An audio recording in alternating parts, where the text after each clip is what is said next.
अस्सलाम वालेकुम। आज की इस वीडियो में हम सीखेंगे 2x2 कंटिजेंसी टेबल। ठीक है, ये मैंने इस तरह से टेबल बना लिया है। देखिए यहाँ पे ऊपर लिखना एजुकेटेड, यहाँ पे लिखना अनएजुकेटेड। जिस तरह का भी क्वेश्चन दिया जाए, ठीक है, लिटरेट इलिटरेट है ना, मैन वुमेन, ठीक है, इस तरह से अलग अलग आते हैं, एम्प्लॉयड अनएम्प्लॉयड, ठीक है, इस तरह से दिए गए हैं। यहाँ पे देखिए एक कॉलम जो होता है, यहाँ पे देखिए इस तरह से ये जो है ना, ये एम्प्लॉय जो होंगे, एम्प्लॉयड जितने लोग रहेंगे जिनको एम्प्लॉयमेंट रहेगी उसको ए से डिनोट करेंगे, और जो अनएम्प्लॉयड पीपल होते हैं उनको अल्फा से डिनोट करेंगे। ठीक है, यहाँ पे एजुकेटेड को बी से, अनएजुकेटेड को बीटा से, यानी जो भी चीजें पॉजिटिव है, ठीक है, जैसे एम्प्लॉयमेंट है यानी एम्प्लॉयमेंट है, रोजगार है तो उसको ए से डिनोट करना है, बेरोजगार यानी अनएम्प्लॉयमेंट को अल्फा से डिनोट करना है। उसी तरह से एजुकेटेड को बी से डिनोट करना है और अनएजुकेटेड को बीटा से डिनोट करना है। ठीक है, अब देखिए यहाँ पे भी टोटल लिखा जाएगा, यहाँ पे भी टोटल लिखा जाएगा।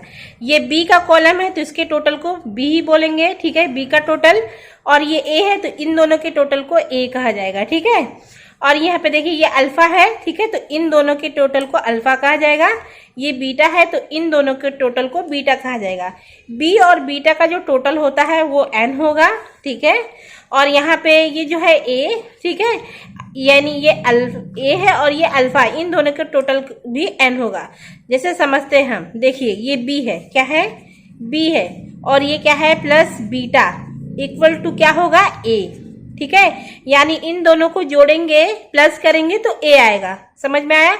ये है अल्फा, ठीक है, ये ए बी है, ये देखिए सॉरी, ये दोनों क्या होगा, ए बी, ठीक है, ये दोनों कॉलम क्या होगा, ए बी, यानी एम्प्लॉयड भी है और एजुकेटेड है। ठीक है, यानी एक पर्सन वो जो पढ़ा लिखा भी है और उसको नौकरी भी है, एम्प्लॉयड भी है, एजुकेटेड है तो उसको ए बी बोलेंगे, एम्प्लॉयड एजुकेटेड इसको ए बी से डिनोट करेंगे।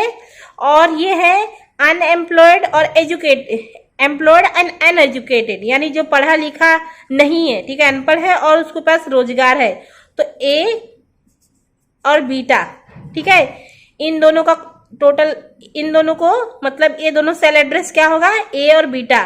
ठीक है, यानी जब ऐसा कोई सवाल दिया जाए कि एक पर्सन है वो एम्प्लॉयड है और अनएजुकेटेड है तो उसका जो भी डेटा रहेगा वो इसमें आएगा, और एक सवाल जब दिया जाए कि एम्प्लॉयड है एजुकेटेड है तो उसका डेटा यहाँ पे आएगा। ठीक है, तो यानी ए बी प्लस ए और बीटा इक्वल टू क्या होगा, ए होगा। ठीक है, उसी तरह से अल्फा और बी मतलब अनएम्प्लॉयड एजुकेटेड, यानी कितने बंदे ऐसे हैं जो पढ़े लिखे हैं और उनके पास रोजगार नहीं है, यानी अल्फा और बी।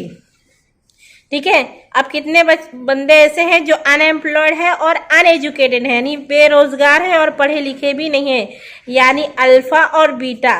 तो अल्फा और बीटा का टोटल क्या होता है, अल्फा होता है। तो यहाँ पे देखिए इस तरह से इन दोनों का लिखेंगे, alpha B plus alpha beta is equal to क्या होता है, अल्फा होता है। ठीक है, इसका मतलब ये हुआ।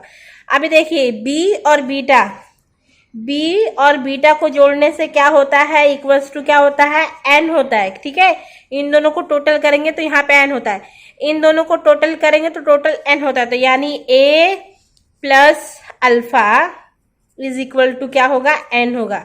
इतना समझ में आया?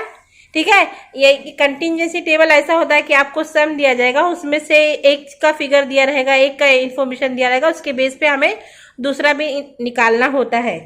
यहाँ पे इस ए का मतलब क्या होता है, एजुकेटेड है, बी मतलब क्या है, सॉरी, बी मतलब एजुकेटेड है, ए मतलब एम्प्लॉयमेंट है, एम्प्लॉयड है, यानी उसको रोजगार है। तो ये दोनों, इसका सेल एड्रेस जो होगा वो ए बी होगा, इसका होगा ए और बीटा इसके सामने, ये अल्फा है तो अल्फा और बी, ठीक है, ये अल्फा और ये बीटा, ठीक है, इन दोनों का जोड़ अल्फा, इन दोनों का जोड़ ए, इन दोनों का जोड़ बी होता है, इन दोनों का जोड़ क्या होगा, बीटा होगा, इन दोनों का जोड़ एन होगा, इन दोनों का जोड़ क्या होगा, एन होगा। इसी तरह से इसको बोलते हैं कंटिजेंसी टेबल, यानी यहाँ से भी टोटल करो वही आएगा, यहाँ से भी टोटल वही आएगा, इन दोनों का टोटल, इन दोनों का टोटल, इस तरह से होता है। अब यहाँ पे देखिए अभी एक सवाल दिया गया है, आप इससे ज्यादा समझेंगे। देखिए यहाँ पे सवाल दिया गया है, देखिए इसको मैं बनाती हूँ। यहाँ पे सवाल दिया गया है, देखिए आपको थोड़ा सा याद करना होगा कि यहाँ पे टोटल होता है, ठीक है, टोटल, टोटल को यहाँ पे n से बताते हैं, ठीक है, n से बताते हैं। ये हमारा होता है ठीक है। ये हमारा होता है बी का टोटल, और सॉरी एक कॉलम में टोटल लिख देती हूँ मैं, ठीक है। ये हमारा होता है बी का टोटल, ये हमारा होता है बीटा का टोटल, ठीक है। और ये हमारा होता है ए का टोटल, और ये हमारा होता है अल्फा का टोटल, ठीक है, ए और अल्फा का टोटल। अब यहाँ पे ए का टोटल कितना दिया गया है, 60 दिया हुआ है, ठीक है। और ए बी, सॉरी देखिए, ये हमारा क्या होता है ए, ये क्या होता है बी, और ये होता है बीटा, और ये होता है अल्फा। हमें ये याद करना होगा, ठीक है, कि इस कॉलम में अल्फा आता है, यहाँ पे बी आता है, यहाँ पे बीटा आता है, और यहाँ पे ए आता है, ठीक है, यही है ना। हाँ देखिए यहाँ पे यही है। अब यहाँ पे देखिए ए का टोटल कितना दिया है, 60, ठीक है। ए का टोटल 60 मैंने यहाँ लिख लिया। ए बी कितना है 45, ए बी ये कॉलम में आएगा 45। अल्फा बीटा यानी ये कॉलम अल्फा बीटा कितना है 30, ठीक है। उसके बाद में देखिए एन कितना है 100, ये एन होता है 100, ठीक है। अब यहाँ पे देखिए हमें 1 2 3 4 फिगर दिए थे, 1 2 3 4। अब इसके थ्रू हम सब निकाल सकते हैं।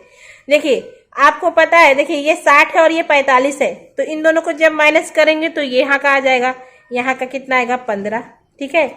अब आपको पता है देखिए ये 15 और ये 30, तो यानी यहाँ पे 45 होगा, 15 30 45। अब आपको पता है ये 45 है, ये 100 है, तो ये दोनों को माइनस करेंगे ऑटोमेटिक यहाँ पे 55 होगा, ठीक है।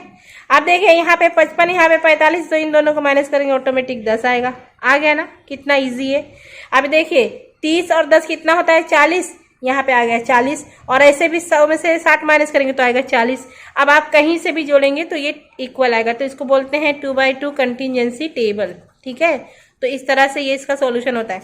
इसमें आपको कुछ याद नहीं करना, याद बस यही करना है कि आपको याद होना चाहिए कि यहाँ पे एम्प्लॉयड आएगा, यहाँ पे अनएम्प्लॉयड आएगा। एम्प्लॉयड जो भी चीज़ें रहेंगी पॉजिटिव उसको ए से डिनोट करेंगे, और जो है नेगेटिव उसको अल्फा से डिनोट करेंगे, एजुकेटेड को बी से, अनएजुकेटेड को बीटा से। सिंपल, यहाँ पे बी का टोटल आता है, यहाँ पे बीटा का टोटल आता है, यहाँ पे एन आता है, यानी इन दोनों का टोटल भी यहाँ इन दोनों का टोटल सेम होना चाहिए। इस यहाँ पे ए है, यहाँ पे अल्फा है, इन दोनों का टोटल, तो इस तरह से ये चीज़ें होंगी, ठीक है।